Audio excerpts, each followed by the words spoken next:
Assalamualaikum warahmatullahi wabarakatuh. Salam sehat, salam sejahtera untuk kita semua. Selamat pagi semuanya.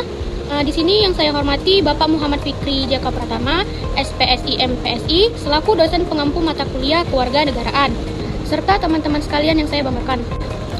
Baik teman-teman, di sini kami akan mempresentasikan tugas kelompok 5 dengan judul memiliki kesadaran berdemokrasi yang bertanggung jawab dan berkeadilan. Nah, selanjutnya di sini ada pengertian dan konsep demokrasi. Demokrasi secara etimologis berasal dari bahasa Yunani. Demos artinya rakyat dan kratos artinya kekuasaan, yang berarti suatu sistem pemerintahan di mana kekuasaan tertinggi berada di tangan rakyat. Menurut Abraham Lincoln, demokrasi adalah pemerintahan dari rakyat, oleh rakyat, dan untuk rakyat. Definisi ini menegaskan bahwa dalam sistem demokrasi, rakyat tidak hanya menjadi objek pemerintahan, tetapi juga menjadi subjek aktif yang menentukan arah kebijakan negara. Nah, selanjutnya itu demokrasi dapat kita pahami dalam dua pengertian utama. Yang pertama itu demokrasi dalam arti formal atau prosedural. Nah, yaitu demokrasi yang menekankan pada mekanisme dan prosedur seperti pemilihan umum yang bebas dan adil, multipartai, serta perlindungan hak-hak sipil dan politik. Terus tuh yang kedua, demokrasi dalam arti substantif, yaitu demokrasi yang tidak hanya menekankan prosedur, tetapi juga pada perwujudan keadilan sosial, kesejahteraan, dan pemenuhan hak-hak warga negara secara menyeluruh. Nah, selanjutnya itu ada demokrasi modern yang ditandai oleh beberapa karakteristik utama, yaitu partisipasi efektif, kesetaraan dalam pemungutan suara, pemahaman yang tercerahkan, kontrol atas agenda, dan inklusi semua orang dewasa. Nah, konsep ini menekankan bahwa demokrasi sejati harus memberikan ruang yang luas bagi seluruh warga negara untuk berpartisipasi dalam pengembalian keputusan atau pengambilan keputusan politik, bukan hanya menggelintir elit. Dengan demikian, demokrasi bukan sekedar sistem pemilihan, melainkan sebuah tata nilai kehidupan berbangsa yang menempatkan manusia sebagai pusat perhatian. Baik, selanjutnya saya akan menjelaskan tentang pilar-pilar demokrasi.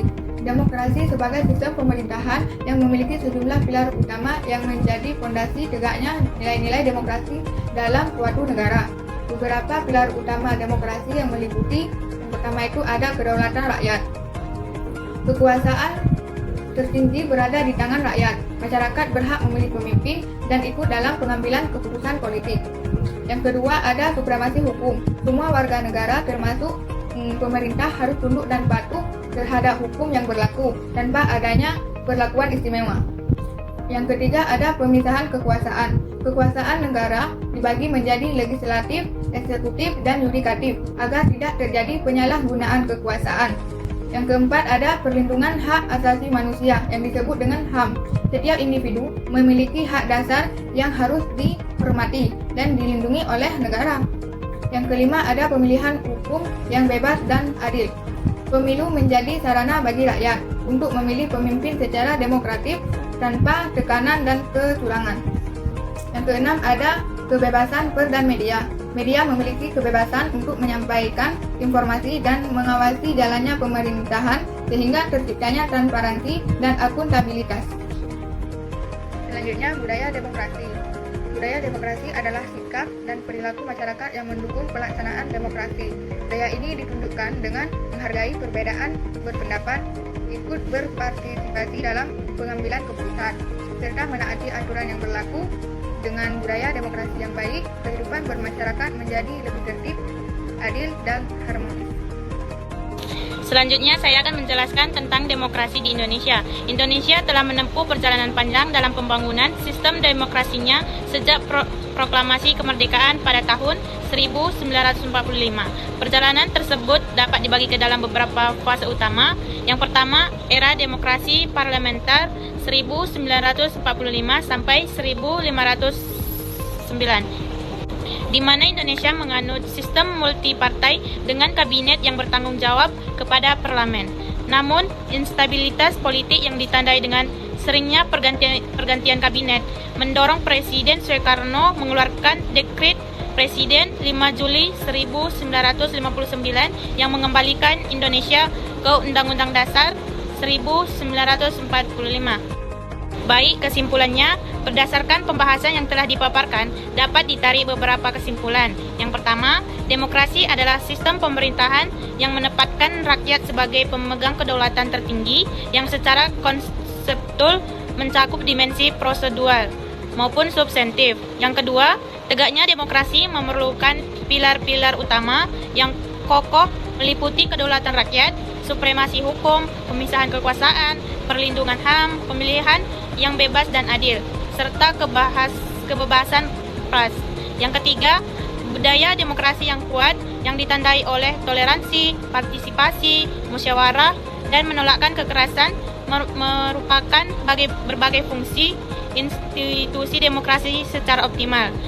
Keempat, demokrasi Indonesia telah mengalami perjalanan panjang dengan berbagai dinamika dan saat ini masih terus dalam proses konsolidasi dan penguatan menuju demokrasi yang lebih berkualitas. Baik, terima kasih. Sekian video presentasi dari kelompok kami. Lebih dan kurang mohon maaf. Kami akhiri. Wassalamualaikum warahmatullahi wabarakatuh.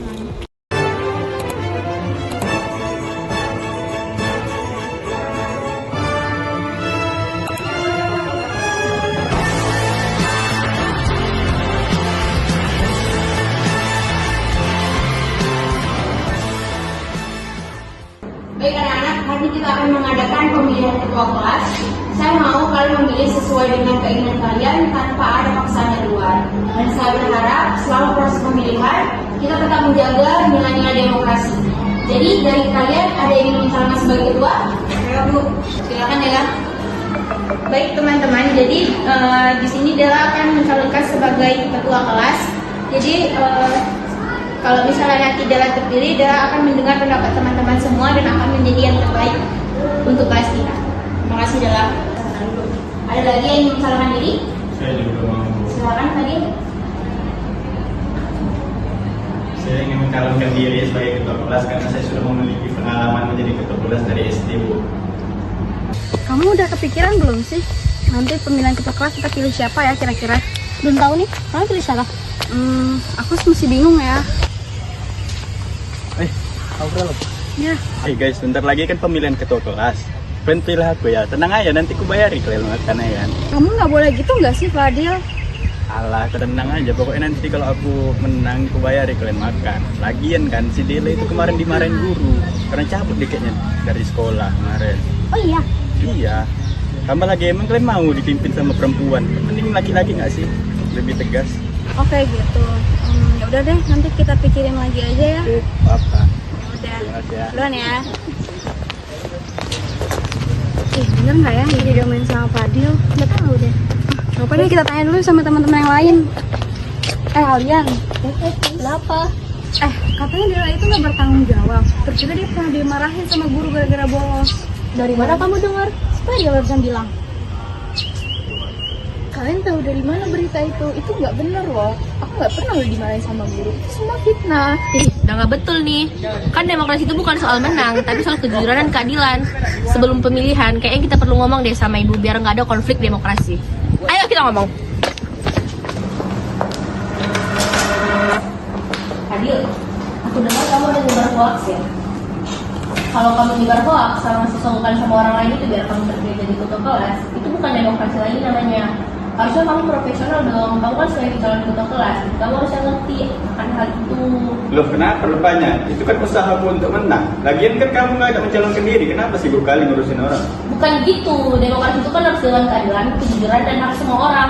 Kalau kamu kayak gini, ya sama aja kamu kayak nggak ada profesionalnya. Loh kok? Ada apa nih ribut? Gini Bu, pemilihan ini tidak adil lagi karena ada sogokan dan fitnah. Oh, kalau begitu, ini namanya bukan demokrasi. Demokrasi itu harus jujur, adil, dan menghargai hak orang lain. Kalau tidak, berarti makna demokrasi sudah hilang dong. Iya Bu, saya minta maaf. Saya akan minta maaf juga ke Dela Bu. Baik, setelah ini kita akan melakukan pemilihan lagi. Saya harap kamu lebih jujur ya, Fadil. Iya Bu. Dela, aku minta maaf ya karena udah menyebar hoax tentang kamu. Aku terlalu ingin menang sampai melupakan nilai-nilai demokrasi. Ya nggak apa-apa Fadil, ini kita jadikan pelajaran aja ya. Demokrasi bukan hanya tentang memilih, tapi juga tentang menjaga keadilan, kejujuran, dan menghargai setiap suara. Demokrasi juga berarti berani menyuarakan pendapat, namun tetap menghormati perbedaan. Bukan tentang siapa yang menang, tapi tentang bagaimana proses tersebut berjalan dengan benar. Demokrasi juga mengajarkan kita bahwa setiap suara memiliki arti, setiap orang memiliki hak, dan setiap keputusan harus dipertanggungjawabkan bersama. demokrasi akan kehilangan maknanya. Dan tanpa keadilan, demokrasi akan menjadi alat kekuasaan. Karena itu, demokrasi bukan hanya sebuah sistem, tapi sikap dan tanggung jawab kita sebagai warga negara dalam menjaga kehidupan bersama yang adil dan bermartabat.